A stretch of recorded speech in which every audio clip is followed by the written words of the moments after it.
Well, good afternoon, SLAE family. It is wonderful to be here with you. Hope everyone had a great Thanksgiving, and I hope you're having a wonderful Giving Tuesday.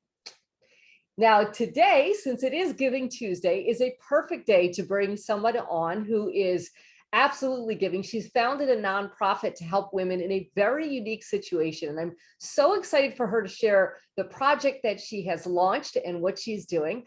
My special guest today is none other than Diana Reeves. And Diana juggles a lot. And she's also building this project part-time. So before we do anything else, Diana, I think one of the things that is amazing when it comes to women is that we can accomplish 20 things at once, and you are a prime example of that.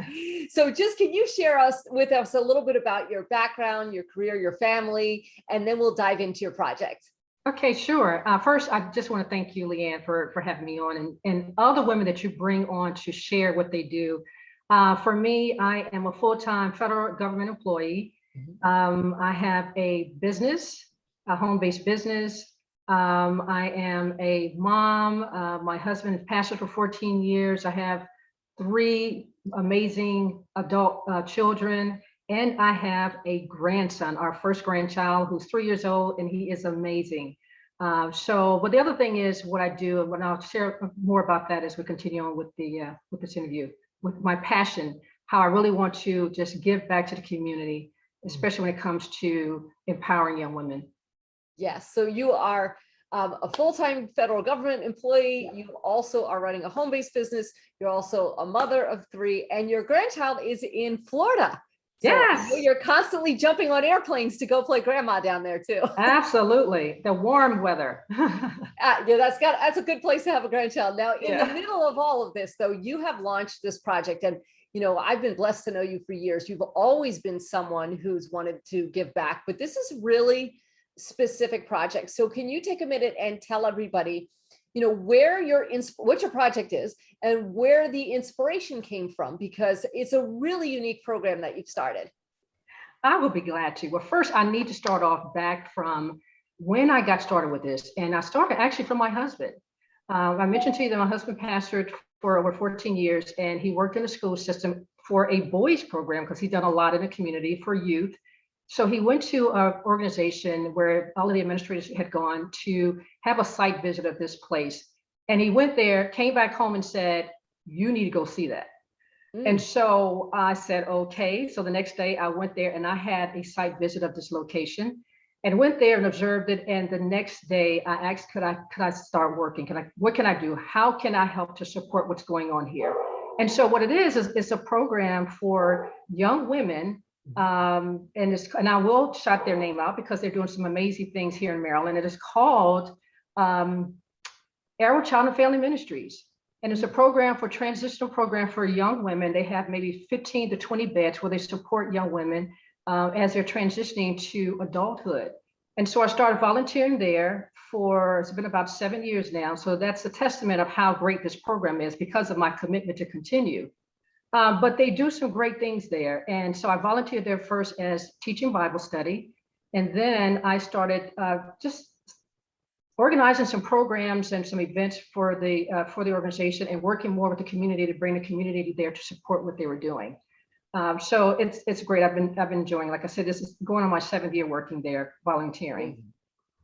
Now, specifically, these are women that are coming out of the foster system and making that transition. Yes. So with your program, what are some of the things that you specifically, what's the name of your program? You haven't shared that. Okay. So the name of the program, what are you specifically doing? Yeah. Yes. So the name of the program is called the Become Project. And so I said the Become Project because I like the B. And you'll probably see when you see the name, the BE is all caps because the B means it already exists. And so what's already in these women already exists. And I have the desire to pull out so much that's going on with these young girls, because when I started volunteering there, I did a lot of observing, a lot of getting to knowing who they are, just trying to figure out what their likes, their dislikes, and what made these girls tick. Yeah. I was amazed in what I saw. These young girls, they have so much talent. They're gifted. They're singers. They're dancers. They tell jokes. They do poetry, and all of this is hidden. a lot of times we do a lot of things for young people, but we don't touch on those spots that's inside. And so there's so much in these girls that's hidden. I really want to pull this out. So the Become Project is basically what I call the project. And I have a motto in the project, and that motto is, for what you see is not all there is. Oh, I love that. Yeah, so when you see these young girls, you don't really see them. You don't really see what's inside of them. You see what they're going through. You see the external, but there's so much in them. And just by volunteering and supporting them, I just want to grab what's in them and pull it out, because there's some great things in these young ladies. And so I really want to support that. So that's the Become Project. And, I look at their gifts. There's 3 phases of the project. I'll just tell you a little bit about the project. Sure, There's please. 3 phases of the project. Phase 1 is called Developing You. And so that's where I want to spend a whole lot of time with these girls, because it's all about developing them. It's all about getting in touch with who they are as a person.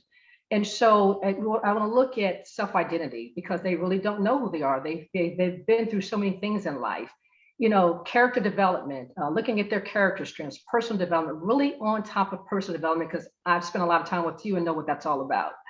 And so just on personal development, looking at those type of things, and career exploration. So I'm working with some organizations in the community, one being Susquehanna Workforce here in Maryland. And so looking at some different job opportunities for these girls, as well as money management, because they need to know how to manage money. So I'm working closely with another organization. I would like to say their name, Aberdeen Proving Ground Federal Credit Union. They've been amazing. I've been working with them for the last 7 years, and they actually have set up a program where I have a special person who is a financial advisor to these girls to help them learn about money. Wow. And so the other part of that is gifts. We have a tendency to look over what our gifts are. What's actually inside of us, that intrinsic motivation that we have. And so I focus on that, because it is their gifts, and that's the word. And the Bible says our gifts make room for us and bring us before great men.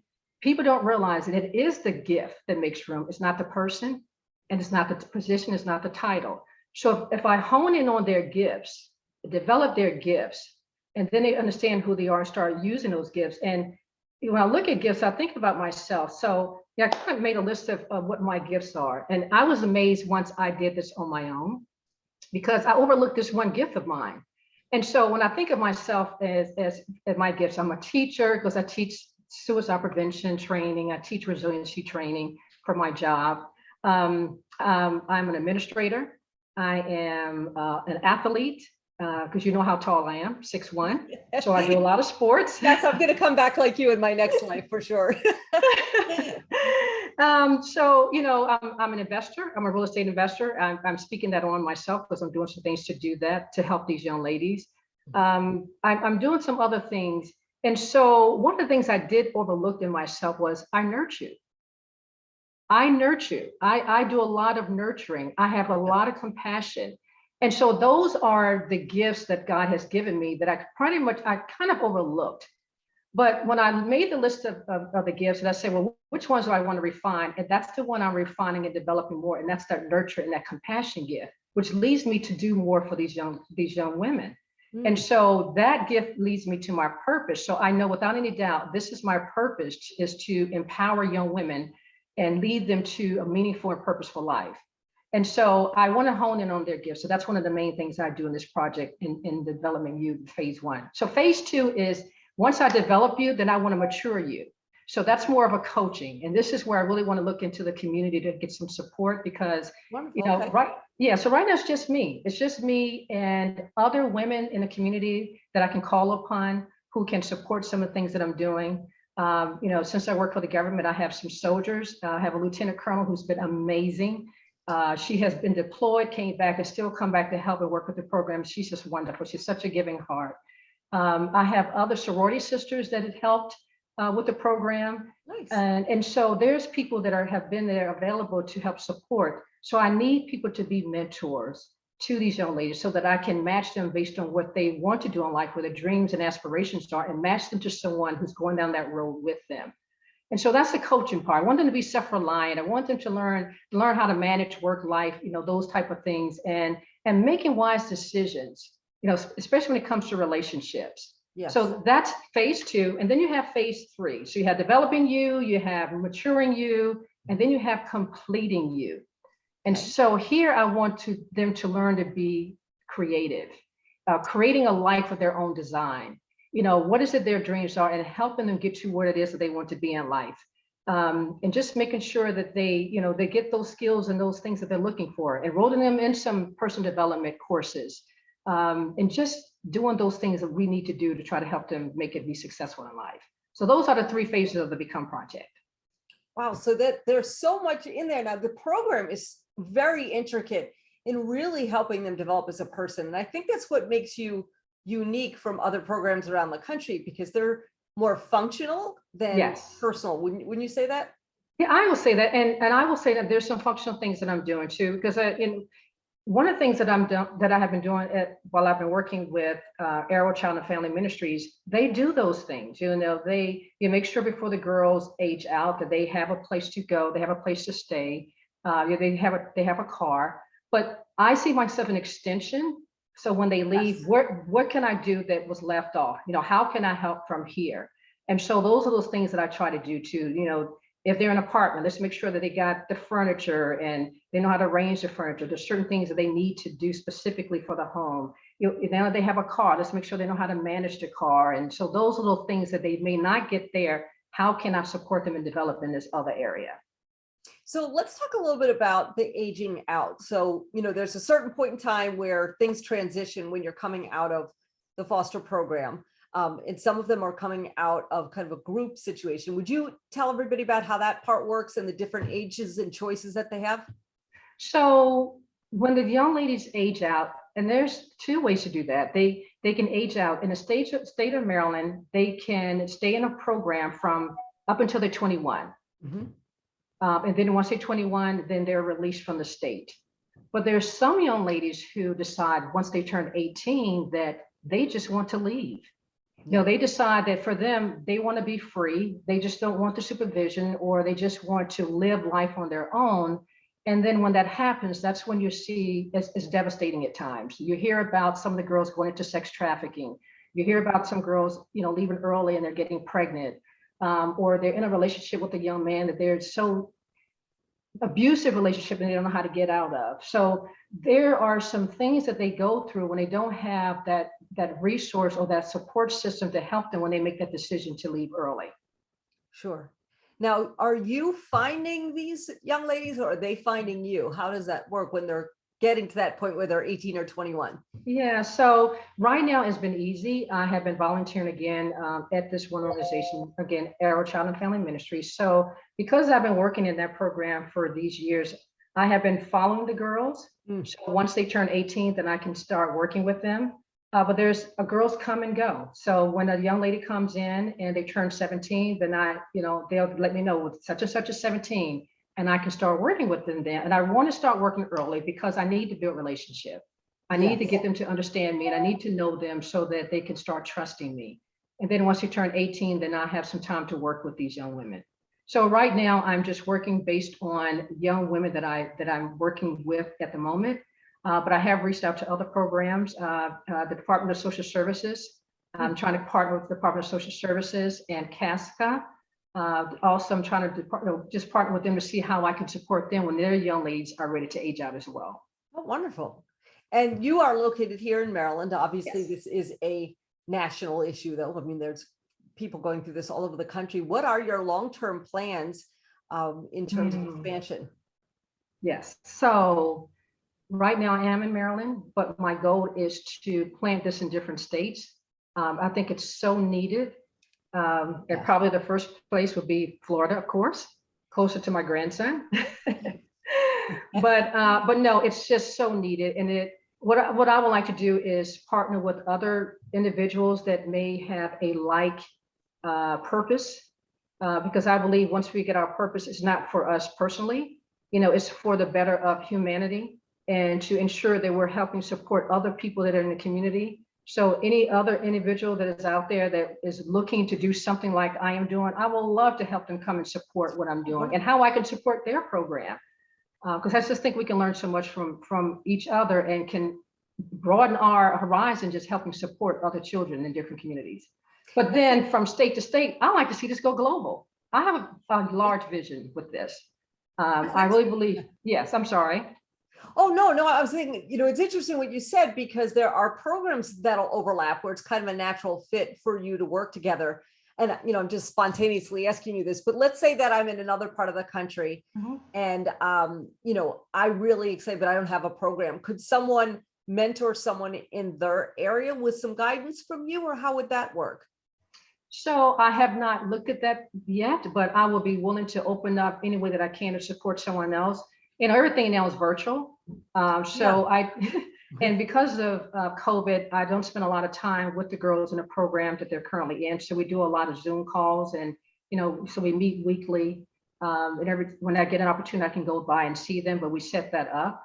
But no, I think that would be great. If I can set up a Zoom meeting to speak to someone, or if there's a young lady out there that needs some help and I can help in any way, then I'm open to seeing how I can support others. Oh, that's great. So let's talk about supporting you in your project then. You mentioned quite a few things. You're looking for mentors. Of course, any nonprofit always needs a little funding help as well. What are the different things that people can do to support the program? Or also, are there things people can do to support the girls or young women, I should say, in addition to supporting the actual organization you're running? Sure. So of course, anyone can donate on the website, and 100% of donation goes directly to the program. I have a Christian bookkeeping service that handles all of that. The other part of it is supporting and sponsoring. I'm really big on personal development. So one of the things that we're planning to do now is start a book club, so that the girls can connect more with one another. In fact, what I love to do is to have them connect with girls in the community, so that they don't feel that they always have to be with the girls that's in their dorms or in their cottage. I had a program previously in the community. It was called Young Women of Wealth Millionaires Club, and the credit union helped supported that. And so we did bring the foster care girls together and community girls, and it was wonderful because they felt like they had community now, outside of what they were doing. So there's so many things that they need, laptops and printers, because now these young ladies are getting their own homes, their apartments. Then from there they can, they don't have to be running out to the business center downstairs, and which sometimes is not safe. So getting them a laptop and getting a printer for them in their home. I think of like group volunteering, where a group may want to come together and support furnishing their apartment. Pick a room. Somebody may want to do the kitchen, somebody may want to do the bedroom, or the living room. So there's so many different things that can be done to support this. One of the things I really enjoy is every Tuesday watching SLAE, because I see different women in different organizations and nonprofits that have programs. And so there's quite a few that I've made my list on which ones that I want to call and say, listen, I need your support, and how can I support you? And one of those things are organizing.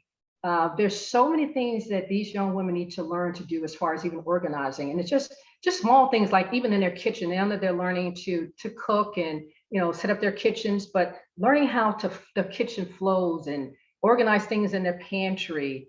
So there's so many things that they can learn from this. So that's just one thing. Just the the mentorship. If there's some women out there. Hold on, because I want to make sure that I these are things that are popping into my head, so I know people watching this will think the same. So the women, most of them are coming out of the system, so they've never had a place of their own. They don't have plates or glasses or a dining room table, so people could donate household goods or furnishings, along with the opportunity to also mentor. Yes. And the mentoring so they can donate through that way, or they can do the mentoring, and the mentoring can be done via Zoom. So the person who would want to mentor doesn't necessarily have to live in Maryland or anything. So somebody could be in Ohio and they could say, hey, I would like to go ahead and mentor someone. Is that correct? Yes. Okay. Now, and so when they're in the Become Project and they're 18, that's different. But once they're still into the group home, there's a lot of restrictions. So things we have to go through. So yes, once they're in the Become Project, they're now 18. So they're at that age now that they're an adult. And so there's not many restrictions that way. So when they're aging out, they're on their own. But if Yes. they're 18, still in a group home, there's still some things that they have to follow at their group home. But Gotcha. yes, all those things are needed. And you did mention donating, but you need to give your website name out. We'll post it also, Yes. but don't forget to give that out. I will, absolutely. And one of the things I did want to mention when we talked about that phase 3, I really believe, because you talked about apartments, that by phase 3, they should have been at least 2 years into the program. That I really want to move into home ownership, because they're used to the cycle of life is moving from place to place and not really Yes. owning anything that they have. And I believe that these girls can be developed and they can learn and they can have a home. They can have some things that they never thought that they could have. So I grew up, Leanne, and my mother always said that I lived in a fantasy world. She always said that all I did was dream, and she was right. I am a dreamer. I believe if God gave me the vision, that means that he has given me a future, my future. He has shown me a glimpse of my future, and I want them to see the same thing. So I do want them to be dreamers. I want them to believe that, yes, I can have a home and I can own it and not just rent it. So Yeah. yes, so I'm really excited about it. I just love working with these young women. Oh, it's so fantastic. So if somebody wants to participate, that there are multiple ways they can do that. And what if somebody, knows someone and they're like, hey, I know somebody who's been through that and they're going to be coming out. Can they refer someone to you? Is that acceptable through your program? I know you usually get them through the different programs you're partnered with, but will you take referrals? Sure. I Okay. would definitely take referrals, but I will have to speak to and talk with that person just to see where they are and with it. But yes, of course, I It think that is would be great. it is amazing. I mean, we had a guest who spoke in SLAE a while back, and she had gone through the foster system Mm. and ended up having the right people come in. She had some really tough times and made some really bad choices, like you talked about, but then had some really great people come in her life and ended up getting invited to the White House. I mean, so Awesome. there are people that are so extraordinary, but no one's ever taken an interest in them. And I think, Diana, that's what really I think is so magical about your program. You're not just helping them transition, you're really helping them, as you said, to become somebody. That is so true. And that's what's, that's what they need. They really need someone to have the patience with them. And when you go to some of these places and you see the girls that are cutters, or you see that they're withdrawn and they're just crying out, Yeah. that's their way of expressing, I really want someone to help me. But that's that negative stigma that they're these bad girls, but they really are not as bad. I mean, you got some that are, but there are some who really want help. And so I'm there for those who want help. Yes. And some of them have never had a family Yeah, experience. that is so true. One of the things that I know from knowing you a little bit more, but maybe you can just take a second and explain what happens if a family doesn't take someone in, because I don't think people understand the dynamic necessarily. If a family can take you in, you're in foster care, you have a foster family, but what if nobody takes you? Can you just share with everybody what that experience looks like? And I don't know the fullness of the system. I can only share with you what I've seen. Yes. And so if someone doesn't take you, then, I mean, you're on the street. These are young people, not just girls, but they're youth that are on the street, and then they get involved in so many negative things. So you hear the sex trafficking, and that is just so wide open. Oh, it's worse. And just being homeless, they have nowhere to go. You should see some of the statistics that are out about these kids being homeless because they have nowhere to go, no family to turn to, living on the sidewalks and staying in old buildings. And so there are things out there that they really get involved in. It's just to survive. And if they're in, let's say that if they're in one of the group homes until they Mhm. turn 18, and then they want to be free, I know that you said that's what they call it, but if they want to be free, Mhm. do many of them go with no game plan if they haven't been involved in a program like yours? They do. They go with no game plan, and it's so sad because, and I say free because that's what they tell me. Yes, I And remember. I explained to them that is not freedom at all. But they feel that that's being free because now they can live their own lives. But of course, when they go out and there's no game plan, then that's what happens. Yeah, they just, there's nothing out there, and they're just lost in the system. They're lost out in the world doing nothing. Well, I'm so grateful that you're doing this to really help young women, especially at that age, because they can turn their life around in so many different ways. I mean, you know, you and I will both say 18 to 21 is really young. Yes, right. So it's fantastic. Okay, please share the name of your website, please, before we Okay. wrap up. The name of the website is becomeproject.org, becomeproject.org. Great. That's the Wonderful. site, yes. And we will post that below this interview. And then if you have questions, I know some people will see this on YouTube, some people will see this on the Facebook group, but if you have questions, Diana has very kindly offered to respond to any comments or questions that you have. If you're in the Facebook group, you can actually connect with her because she's in there. But even if you end up watching some YouTube channel, wherever it is, you can leave comments and she will be there to help. And we'll put a link to the website as well. Great. So Diana, thank you so much for being a guest today. And thank you for what you're doing, because you do have an awful lot on your plate. It is remarkable how much you are doing. I'm just usually trying to keep track of whether you're in Maryland or Florida or America running this or that. So the fact that you are doing this as well, and the amount of care and energy you're putting into these young women is spectacular. So thank you so much, and bless your heart. And I will remind all of our viewers once more, it's Giving Tuesday. So if it is on your heart, look, one of the things I want to just say is that, you know, sometimes people don't feel like they have, you know, a lot of money, so they do nothing. But, you know, if 100 people gave $1, that's $100, right? That's true. So Yeah. sometimes I think, you know, someone could go, like, I remember years ago when we really had no money at all. And, you know, we were living a real hand to mouth, paycheck to paycheck kind of situation.